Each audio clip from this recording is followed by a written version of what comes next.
নমস্কার, CNN 24 এর আজকের সংবাদে আমি শিবানী আপনাদের সবাইকে জানাই স্বাগত। প্রথমে দেখে নেব আজকের সংবাদ শিরোনাম। অসমের 14টি লোকসভা আসনে প্রার্থীর নাম ঘোষণা করল বিজেপি, কিন্তু তাতে ছত্রে ছত্রে ভুল, পরে শুধরে নিল নেতৃত্ব।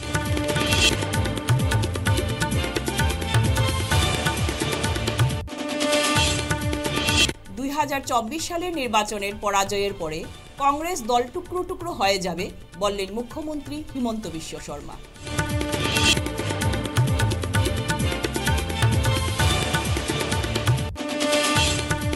শিলচরের 4টি স্কুলের নতুন ভবন নির্মাণের শিলান্যাস করলেন পরিবহন মন্ত্রী তথা লোকসভার বিজেপি প্রার্থী পরিমল শুক্লবৈদ্য।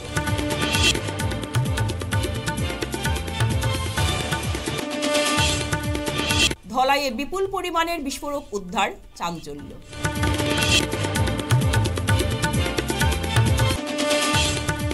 লায়ন্সের 20তম গণবিবাহে এক সূত্রে বাধা পড়ল 11 জোড়া বরকন্যা।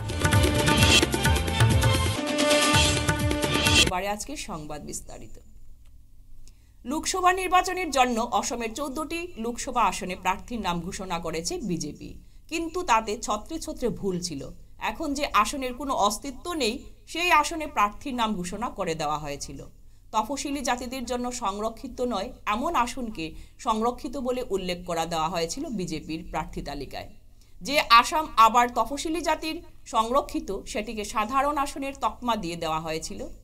তা নিয়ে তুমুল অসন্তোষের মুখে পড়ল কেন্দ্রের শাসক দল। বিশেষত অসমে বিজেপি ক্ষমতায় আছে, আর বিজেপি সেই রাজ্যের লোকসভা কেন্দ্রের নামের ক্ষেত্রে এরকম ভুল করায় বিষয়টি নিয়ে বিতর্ক সৃষ্টি হয়। এই বিতর্কের মুখে পড়ে অসমের প্রার্থী তালিকার একগুচ্ছ ভুল সংশোধন করে নিয়েছে বিজেপি। রবিবার নতুন করে উত্তর পূর্ব রাজ্যের প্রার্থী তালিকা প্রকাশ করা হয়েছে।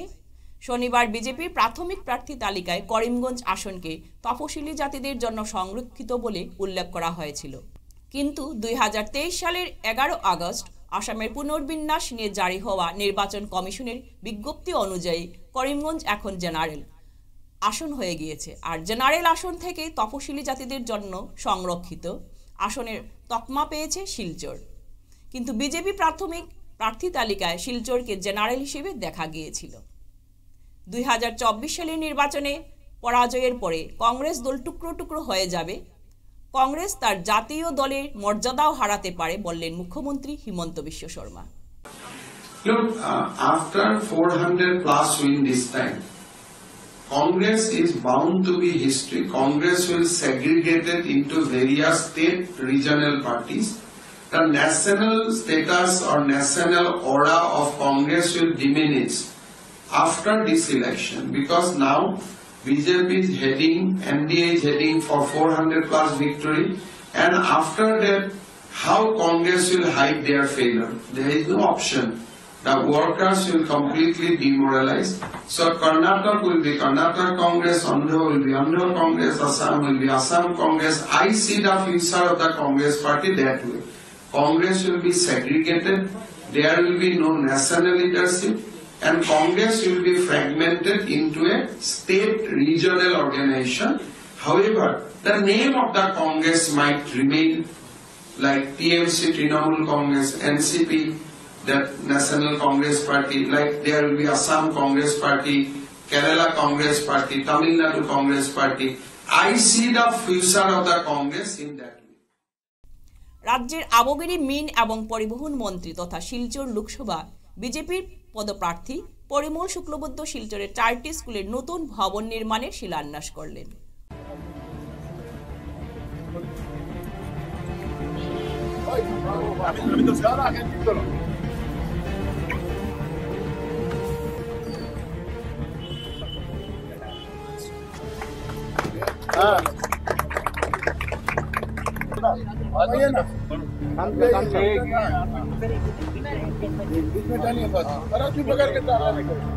একটু দাঁড়াই কখন করবে।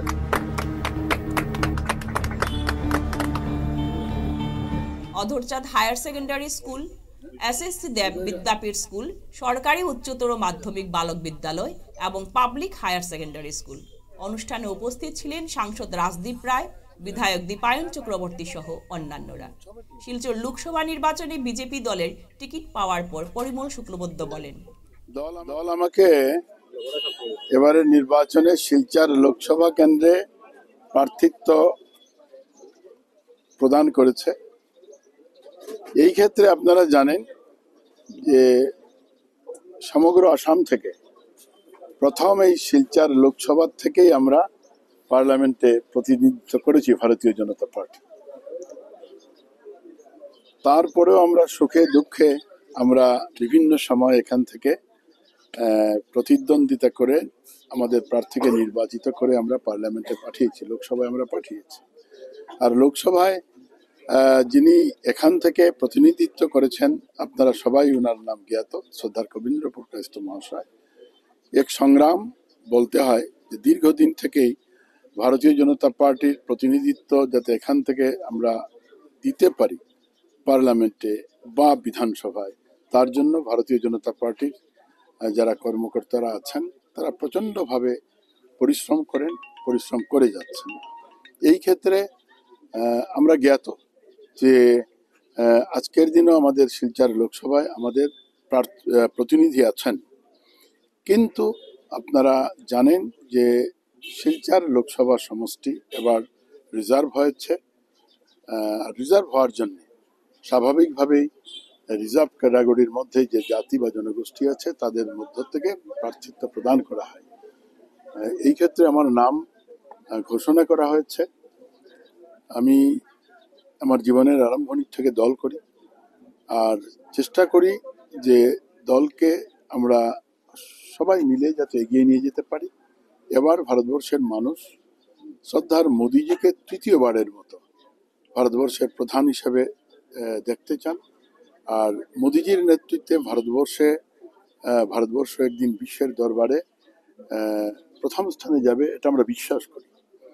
আর এই বিশ্বাসকে সামনে রেখেই আমরাও যারা শিলচর লোকসভা সমষ্টির নির্বাচক মণ্ডলী আমরা চেষ্টা করব সবাই মিলে যাতে আমরা মোদিজির ঝুলিতে এবারও শিলচরের লোকসভা আসনটা তুলে দিতে পারি, যাতে মোদিজি আগামী 5 বছরের জন্য ভারত মাতৃকে বিশ্বের দরবারে নিয়ে যেতে পারেন প্রথম স্থানে, আর আমরা সবাই মিলে যাতে ভারত মাতৃর সেবা করতে পারি। নির্বাচনের ইস্যু কি থাকবে?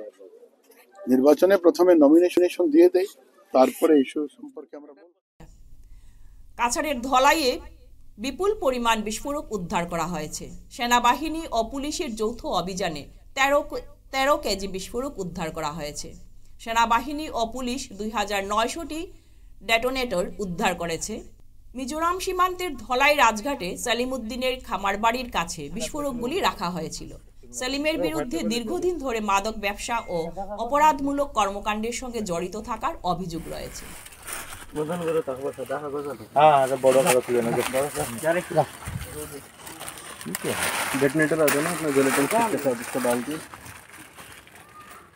তুমি যাও।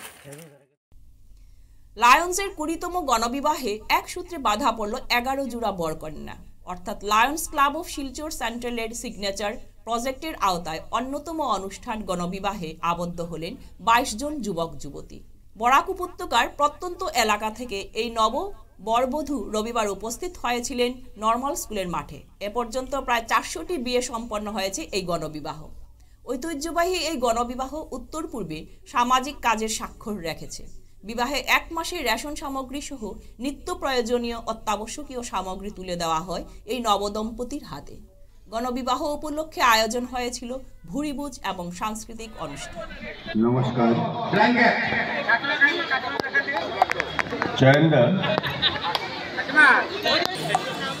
আমাদের অংশগ্রহণ করেছে যেসব সংগঠন এসে অংশগ্রহণ করেছেন তাদের সবাইকে আমরা লায়ন্স ক্লাব শিলচর সেন্ট্রালের পক্ষ থেকে আমন্ত্রণ জানাই। তাদেরকে লায়ন্স ক্লাব শিলচর বিশিষ্ট শিল্পী বিধান লস্কর এবং অন্যান্য বিশিষ্ট অভিনন্দন জানাচ্ছি, কর্মী জানাচ্ছি, সম্মান জানাচ্ছি। একই পরিবেশন করবেন মঙ্গলনাথ।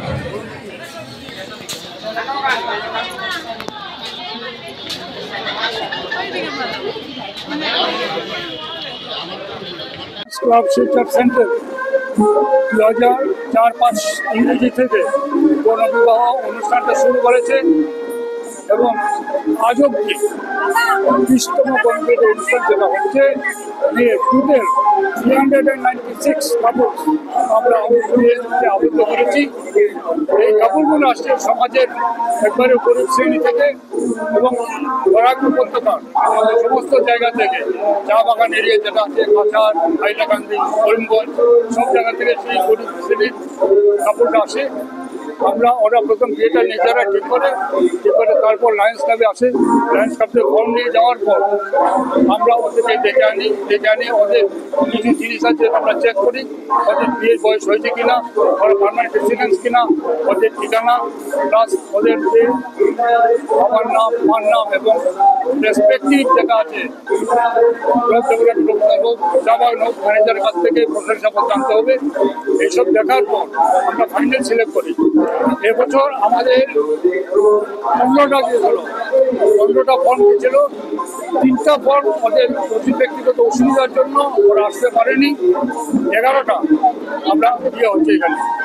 এই 11টা দম্পতি এবছর বিয়ে হবে এবং প্রতি বছর করোনার সময়ও বাদ যায়নি। করোনাকালেও আমরা 3 বছর 3 জন, 3 বছর 6 জনকে আমরা বিয়ে আবদ্ধ করেছি এবং টোটাল যেটা আছে যাদের বিয়ে দিই আমরা, এই বিয়ের সঙ্গে ওদের দিয়ে আমরা উপহার সামগ্রী যেটা আমাদের ক্লাব থেকে দিই, সেটা ওদের বিছানার বেডিং থেকে আরম্ভ করে রান্নার সামগ্রী, খাবার বাসনপত্র, ওদের 1 মাসের রেশন, 1 মাসে পুরো রেশন যেটা আছে, চাল, ডাল, তেল, নুন, চা পাতা, চিনি, এভরিথিং আমরা দিই। তার উপর আজকে এখানে যারা আসে আমাদের অতিথিরা এসে নানান ধরনের উপহার সামগ্রী ওরা নিয়ে আসেন। সেই উপহার সামগ্রী ক্যাশ অথবা কাইন্ড যেগুলি পাই আমরা সেটাকে এই 11টা মধ্যে ভাগ করে আজ শিলচর ইন্দিরা ভবনে শিলচর জেলা কংগ্রেস কমিটির উদ্যোগে এক সাংবাদিক সম্মেলন হয়। এই সাংবাদিক সম্মেলনে গত 1 মার্চ আসামের মুখ্যমন্ত্রী হিমন্ত বিশ্ব শর্মা শিলচর সফরে এসে অনেক প্রকল্পের শিলান্যাস করেন এবং আরও অনেক প্রকল্পের প্রতিশ্রুতি দিয়েছেন। কিন্তু আজ পর্যন্ত কতটি প্রকল্প সম্পূর্ণ হয়েছে, এইসব বিষয়ে নিয়ে শিলচর জেলা কংগ্রেসের সভাপতি অভিজিৎ পাল, আসাম প্রদেশ কংগ্রেসের মুখপাত্র সঞ্জীব রায় ও অন্যান্যরা বক্তব্য রাখেন। যে হেমন্ত বিশ্ব শর্মা মুখ্যমন্ত্রী হওয়ার পর থেকে বা তার আগে যখন 5 বছর সর্বানন্দ সোনোয়াল মুখ্যমন্ত্রী ছিলেন, ওনারা অনেকগুলি প্রতিশ্রুতি এই বরাক উপত্যকার জন্য দিয়েছিলেন। বিশেষ করে 2016 নির্বাচনে ওনাদের ইস্তাহারে ছিল যে বরাক নদীর উপরে 5টা ব্রিজ, আজকে কতটা ব্রিজের শিলান্যাস হয়েছে বা সম্পূর্ণ হয়েছে। আজকে যে সোনাবাড়িঘাট ব্রিজ কংগ্রেস আমলে প্রকল্পটি ছিল, আজকে সেই সোনাবাড়িঘাটের ব্রিজ আসাম সরকার 8 বছর যাওয়ার পর এবং কেন্দ্রে 10 বছর যাওয়ার পর এখন পর্যন্ত ব্রিজটা অর্ধসমাপ্ত অবস্থায় আছে। আজকে শিলচরের মধ্যে একটা ব্যস্ততম শহরের যে বাইপাসটা, সেই বাইপাসটাও আজকের দিন পর্যন্ত সম্পন্ন হয়নি। মুখ্যমন্ত্রী হেমন্ত বিশ্ব শর্মা এখানে ক্যাবিনেট মিটিং পাতলেন শিলচর শহরে। সেই ক্যাবিনেট মিটিংয়ে উনি যেহেতু ক্যাবিনেট মিটিং মুখ্যমন্ত্রী বা সব মন্ত্রীদেরকে নিয়ে এসে এখানে আমোদ প্রমোদ করে এখানে বড় করে গোটা করে অনুষ্ঠান করে এখানে উনি ক্যাবিনেট মিটিং করলেন এবং সেই ক্যাবিনেট মিটিংয়ে কিছু প্রস্তাব নেওয়া হয়েছিল শিলচরের জন্য এবং বিশেষ করে বরাক উপত্যকার জন্য। সেই প্রস্তাবগুলো আজকে পর্যন্ত কি হয়েছে সেটা আমরা জানতে চাই। সেই ক্যাবিনেট মিটিংয়ের প্রস্তাব ছিল শিলচরে 2টা ফ্লাইওভার। আজকে এই ফ্লাইওভার এবার এসে মুখ্যমন্ত্রী বলছেন যদি মানুষ চায়, তাহলে আমাদের প্রশ্ন, গুয়াহাটিতে যে একটার পর একটা ফ্লাইওভার হচ্ছে, সেটা কি মানুষ চেয়েছিল? মানুষের কাছে গিয়ে প্রশ্ন করা হয়েছিল? জনগণকে নিয়ে জনগণকে সভা করে এইগুলা ফ্লাইওভার বানানো হয়? শিলচরের ক্ষেত্রে কেন এই ধরনের প্রশ্ন যদি মানুষ জনগণ চায়? আজকে শিলচরের সাংসদ উনি আমরা দেখেছি, উনি সাংসদ থাকাকালীন সবসময় উনি বলেছেন যে লজিস্টিক পার্ক বানাবেন। কোথায় ওনার লজিস্টিক পার্ক? আজকে যে মিনি সচিবালয়, সেই মিনি সচিবালয় সর্বানন্দ সোনোয়ালের সময়টা শিলান্যাস হয়েছিল। আজকেও মিনি সচিবালয়ের 20% কাজ এখন পর্যন্ত সম্পূর্ণ।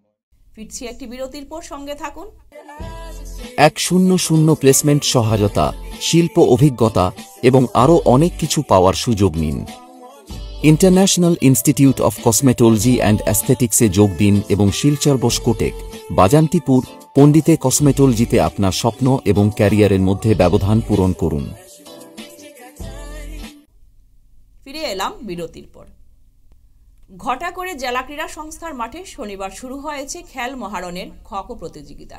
এই প্রতিযোগিতায় গোটা আসামের ৩২টি জেলার খেলোয়াড়রা উপস্থিত হয়েছেন, কিন্তু খেলার পরিচালনায় দেখা গেল চূড়ান্ত বিশৃঙ্খলা।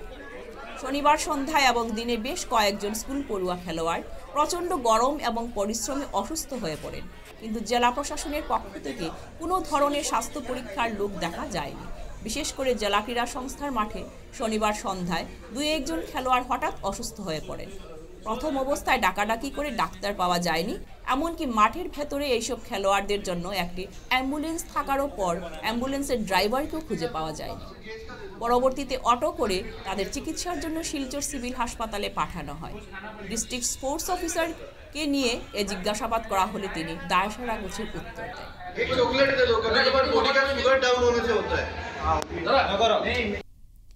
বরাক সফরে এসে বিভিন্ন প্রকল্পের শিলান্যাস করায় মুখ্যমন্ত্রীকে ধন্যবাদ জ্ঞাপন বিটিএফের। সম্প্রতি বরাক সফরে এসে আসামের মুখ্যমন্ত্রী ডক্টর হিমন্ত বিশ্ব শর্মা বিভিন্ন সরকারি প্রকল্পের শিলান্যাস ও উদ্বোধন করায় রবিবার আয়োজিত এক সাংবাদিক সম্মেলনে রাজ্য সরকারকে সাধুবাদ জানিয়েছেন বরাক ডেমোক্রেটিক ফ্রন্ট। আজ দুদিন হলো আসামের মুখ্যমন্ত্রী হেমন্ত বিশ্ব শর্মা শিলচর এসে বিভিন্ন প্রকল্পের উদ্বোধন করেছেন। তার মধ্যে বিশেষ করে মেডিকেল কলেজে এই যে ক্যান্সার হসপিটাল টাটা গোষ্ঠীর সঙ্গে সহযোগিতাভাবে অত্যাধুনিক মেডিকেল কলেজে ক্যান্সার হসপিটালটা উদ্বোধন করেছেন। এছাড়া করিমগঞ্জে রামকৃষ্ণনগরে মেডিকেল কলেজের উদ্বোধন করেছেন, অমৃত জল প্রকল্প উদ্বোধন করেছেন। এতে আমরা বরাকবাসী খুব খুশি।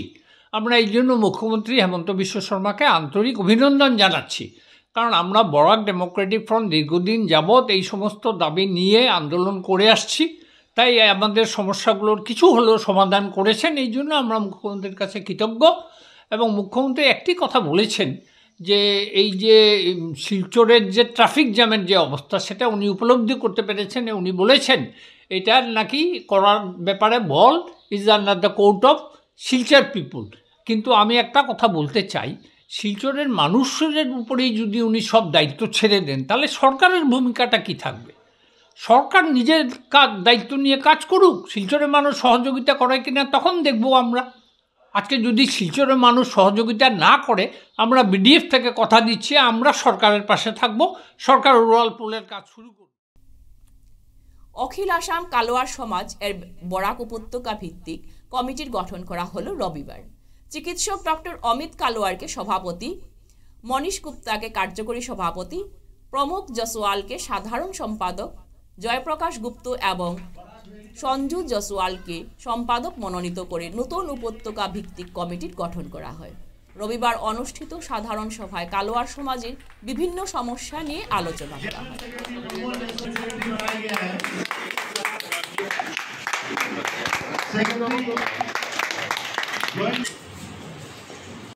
आज हमारे कलवार समाज के सेंट्रल कमेटी से हमारे प्रेसिडेंट संतोष कलवार जी और उनके और अदर मेंबर्स आए हैं और आज हमारा बराक वैली का कलवार समाज का संगठन का एक एग्जीक्यूटिव बॉडी आज हम लोगों ने ठीक किया है। उसमें मुझे प्रेसिडेंट बनाया गया है डॉक्टर अमित कलवार, और सेक्रेटरी हैं प्रमोद जायसवाल जी, और वर्किंग प्रेसिडेंट है डॉक्टर मनोज गुप्ता जी, और बहुत सारे और मेंबर्स हैं हमारे जो कलवार समाज के हैं। हम लोगों ने एक कमेटी ऐसा बनाने का कोशिश किया है जो कलवार समाज के उत्थान के लिए कुछ काम कर पाए, एजुकेशन के क्षेत्र में हो या कुछ अदर्स, जैसे हमारे जो पिछड़े भाई बहन हैं उन लोगों को आगे लाने का, जोड़ने का, उनको कैसे मेन स्ट्रीम से जोड़ा जाए वो हम लोग कोशिश करेंगे। हमारा नेक्स्ट एग्जीक्यूटिव बॉडी मीटिंग बैठेगा, उसके बाद हम लोग सब प्लान्स प्रोग्राम बनाएंगे और आप लोगों को ड्यू कोर्स में हम लोग इन्फॉर्म करेंगे। आज पूरे असम के दौरा पे निकली हुई है। उस दौरान हमने सारे डिस्ट्रिक्ट कवर करते हुए ये आखिरी क्रम में हम लोग अभी सिलचर पहुंचे हैं। इसमें हैलाकंडी, बैरक वैली और कचार के सारे जो है लोग यहाँ आए थे, इकट्ठा हुए थे। यहाँ पर पूरा या डिस्ट्रिक्ट कमेटी का गठन हुआ और हमारा मेन उद्देश्य है कि अपने पूरे समाज जो हिंदीवासी जो चाय बागान में हो, कहीं भी हो, सबको इकट्ठा करना, उनके प्रॉब्लम को समझना, उनके बच्चों के उद्धान के लिए क्या काम कर सकते हैं, उनके मेधावी बच्चों के पढ़ाई के लिए, उनके समाज में शादी ब्याह संबंधित। और प्लस एक अभी यहाँ पर इतना उत्साह लोगों में देखा गया। हमारी जो अधिवेशन हुई थी 6-7 तारीख को ढेकियाजुली में, उसमें श्री मुख्यमंत्री डॉक्टर हेमंत बिश्व शर्मा जी भी आए हुए थे। तो उसके बाद से लोगों में इतना उत्साह हुआ, तो अब सारा समाज जो है जुड़ के अब हम लोग यहाँ पर एक भवन का भी गठन कर रहे हैं, जिसके लिए एक मनोज जायसवाल जी ने 2 कट्ठा जमीन तुरंत दान दे दिया। तो आप यहाँ का लोगों में उत्साह समझ सकते हैं। बस वो उत्साह था, लोग आ नहीं पा रहे थे, जुड़ नहीं पाते। ये तो हमारे यहाँ हमारे समाज में IPS IAS इंजीनियर बहुत लोग हैं, पर हम लोग इकट्ठा नहीं हो पा रहे थे। वो इकट्ठा करने का काम आज इस शुभ अवसर कछार डिस्ट्रिक्ट ने हमें सिलचर में करके दिया है। इसके लिए हम बहुत आभारी हैं अमित जायसवाल जी का, अमित कलवार जी का, अरुण जी का, और जो पुराने हमारे जो सदस्य यहाँ से जिन्होंने इतना बहुमूल्य समय, लक्ष्मी कलवार जी का, वो लोग इतना समय निकाल के और इतना भव्य आयोजन किया। इससे लोगों में पूरा उत्साह है और हम लोग यही चाहेंगे कि हम लोग कछार का, असम का, देश के नृत्य में सहयोग करते हुए हमारे बच्चे आगे बढ़े और देश के साथ जिस तरह हमारे प्रधानमंत्री देश को आगे ले जा रहे हैं, हमारे बच्चे भी उतने जोश से देश के लिए सेवा में। Singhania Fincat Agribusiness Consortium Limited, Assam রাজ্যিক কৃষক সমন্বয় সমিতি, Pragjyotish Agrotech Limited, Pragjyotish Women Apartment Limited ও প্রাগজ্যোতিষ ফিনক্যাট ক্যাপিটাল সলিউশন লিমিটেডের যৌথ উদ্যোগে রাজ্যে অসম সবুজ বিপ্লব 2025 কর্মসূচির যাত্রা শুরু হয়েছে বরাক উপত্যকাতে। রবিবার একদিনে উপত্যকার 3 জেলায় কার্যালয় উদ্বোধন করা হয়। শিলচরে কার্যালয় উদ্বোধন করেন সিংহানিয়া ফিনক্যাটের এক্সিকিউটিভ ডিরেক্টর হিমন্ত কুমার গগৈ। পরে সংবাদ মাধ্যমের মুখোমুখি হয়ে হিমন্ত কুমার গগৈ বলেন, মূলত সাধারণ মানুষকে স্বাবলম্বী করে তুলতেই অসম সবুজ বিপ্লব কর্মসূচির উদ্যোগ নেওয়া হয়েছে। Singhania fintech agri business consortium এই গ্ৰুপৰ আমি মাতৃগ্ৰুপ হিচাপে লয় আৰু ইয়াৰ সহযোগী অনুষ্ঠানৰ জৰিয়তে সমগ্ৰ অসমৰ সেউজ বিপ্লৱ 2025 আমি এটা পৰিকল্পনা কৰি নিবনুৱা যুৱক যুৱতী কৃষকসকলৰ অৰ্থনৈতিক বিকাশৰ কাৰণে কাৰ্যসূচী গ্ৰহণ কৰিছোঁ আৰু সেই কাৰ্যসূচীত আমি তেওঁলোকক বিত্তীয় যোগান আঁচনিখনৰ কাৰণে যোগান ধৰা কামখিনি আমি দায়িত্ব পালন কৰিবলৈ গৈছোঁ আৰু তেওঁলোকক আমি আঁচনিখন দিয়াৰ পিছত মনিটৰিং আমি নিজেই কৰিম। আমাৰ টীমে আমাৰ পঞ্চায়ত পৰ্যায়লৈকে, পঞ্চায়ত পৰ্যায়, উন্নয়ন খণ্ড পৰ্যায়, জিলা পৰ্যায় গোটেইখিনিতে আমাৰ কৰ্মী আছে, তেওঁলোকে মনিটৰিং কৰিব আৰু তেওঁলোকৰ উৎপাদনসমূহ যাতে বজাৰকৰণৰ ক্ষেত্ৰত কোনো অসুবিধা নহয় তাৰ কাৰণে আমাৰ সিংহানিয়া ফিনটেক এগ্ৰি বিজনেছ কনচৰ্টিয়ামৰ আমাৰ নিজা এক্সপৰ্টাৰ ইম্পৰ্টাৰ লাইচেঞ্চ আমি লৈছোঁ আৰু আমি তেওঁলোকৰ এইখিনি কথা গোটেইখিনি সহায় কৰিম। 31 মাৰ্চ 30 বৰ্ষলৈকে 2030লৈকে 10 কোটি উদ্যান শস্য, বনৌষধি আৰু ৰেচম শিল্পৰ পুলি ৰোপণ প্ৰতিপালনৰ কাৰ্যসূচী পালন কৰিছোঁ আৰু ইয়াৰ লগতে আমি ৰাজ্যৰ মৃতপ্ৰায় সমবায় খণ্ডৰ আৰু ৰাজ্যৰ প্ৰয়োজনীয় কিছুমান দিশৰ অনুষ্ঠান পুনৰুজ্জীৱিতৰ কাৰণে লক্ষ্য কৰিছোঁ। সেই লক্ষ্যৰ ভিতৰত বৰাক উপত্যকাত থকা কাগজ কলটোক আমি 2025 চনৰ জানুৱাৰীৰ পৰা আৰম্ভ কৰাৰ কাৰণে আমাৰ যিটো পৰিকল্পনা আভ্যন্তৰীণ ৰাজ্য চৰকাৰ, কেন্দ্ৰীয় চৰকাৰৰ লগত যোগাযোগ আৰম্ভ কৰিছোঁ। রবিবার কাছাড় জেলায় জাতীয় টিকা দিবসের আনুষ্ঠানিক উদ্বোধন করলেন এডিসি ডক্টর খালেদা সুলতানা আহমেদ। কাছাড় স্বাস্থ্যসেবার যুগ্ম পরিচালক ডক্টর আশুতোষ বর্মন, ডক্টর সুমনা নাইডিং এ উপলক্ষে কাছাড় অতিরিক্ত CM&HOতে শিশু 2 ফুটো পোলিও টিকা দেওয়া হয়। এবারে আজকের খেলার খবর। লায়ন্স ক্লাব ইন্টারন্যাশনাল 322G এর লায়ন এবং লিও ক্লাবের 3 এবং 4 নম্বর রিজিয়নের ফ্ল্যাগশিপ প্রোগ্রাম অনুষ্ঠিত হলো শিলচরে। অনুষ্ঠানের আওতায় ইনডোর গেম, দাবা, ক্যারাম, লুডু, ব্যাডমিন্টন সহ অন্যান্য খেলা এবং রক্তদান শিবিরের আয়োজন হয়। ইন্ডিয়া ক্লাব ইনডোর স্টেডিয়ামে আয়োজিত এই অনুষ্ঠান সকাল থেকেই আয়োজিত হয় রক্তদান। পাশাপাশি এই খেলাগুলিতে অংশগ্রহণ করে বিভিন্ন বয়সের নারী। রিজিয়ন 4 ডিস্ট্রিক্ট 322 লায়ন্স ইন্টারন্যাশনাল আমরা আজকে ইন্ডিয়া ক্লাব ইনডোর স্টেডিয়ামে লায়ন্স ডিস্ট্রিক্ট 322Gর রিজিয়ন 3 এবং রিজিয়ন 4 এর যতগুলো ক্লাব আছে সবগুলো ক্লাব মিলিয়ে আমরা একটা স্পোর্টস ইভেন্ট আয়োজন করেছি। তার সঙ্গে ব্লাড ডোনেশন ক্যাম্পটা আমরা রেখেছি। তো এই স্পোর্টস ইভেন্ট যেটা হয়েছে এটা হতে সম্পূর্ণ ইনডোর গেম রাখা হয়েছে, badminton, carrom board, ludo, chess, musical chair এবং ব্লাড ডোনেশন ক্যাম্প আমাদের সঙ্গে সাহায্যের হাত বাড়িয়ে দিয়েছেন Cachar cancer hospital blood centre. তো আপনারা সবাই জানেন সবসময় সার্ভিস ওরিয়েন্টেড অর্গানাইজেশন আমরা সমাজের কাজ করে থাকি। আমরা ভেবে নিয়েছি যে স্পোর্টসও একটা সামাজিক কাজ, কারণ স্পোর্টস যদি না করি মানুষের মন, মানুষের স্বাস্থ্য ভালো থাকবে না। তার জন্য সার্ভিসের মধ্যে আমরা স্পোর্টসটাও বেছে নিয়েছি এবং আমরা আগামীতে এই ধরনের স্পোর্টস অ্যাক্টিভিটিসও আমরা কন্টিনিউ করব। স্পোর্টস অ্যাক্টিভিটিস তার সঙ্গে আমরা রেখেছি ভলান্টারি ব্লাড ডোনেশন ক্যাম্প। আমরা সবাই জানি প্রতিদিন রক্তের অভাবের জন্য প্রচুর মানুষের অনেক হয়রানির শিকার হতে হয়, অনেক বিপদে পড়তে হয়। আমরা প্রতিদিনই চেষ্টা করি যাতে রক্তদানটা চলতে থাকে। এর অঙ্গ হিসেবে আমরা আজকে ব্লাড ডোনেশন ক্যাম্পটা রেখেছি এবং রক্তদাতারা স্বেচ্ছায় এসে রক্তদান করছেন। আমরা এই মেসেজটাও সঙ্গে দিচ্ছি যে স্পোর্টস হোক, ফেলোশিপ হোক, যাই হোক, আমাদের ওয়ার্ল্ডের largest service organization Lions International, আমরা কিন্তু সার্ভিস আমাদের প্রতিটা ক্ষেত্রেই আমাদের সঙ্গে থাকে। আজকের সংবাদ এ পর্যন্তই। নমস্কার।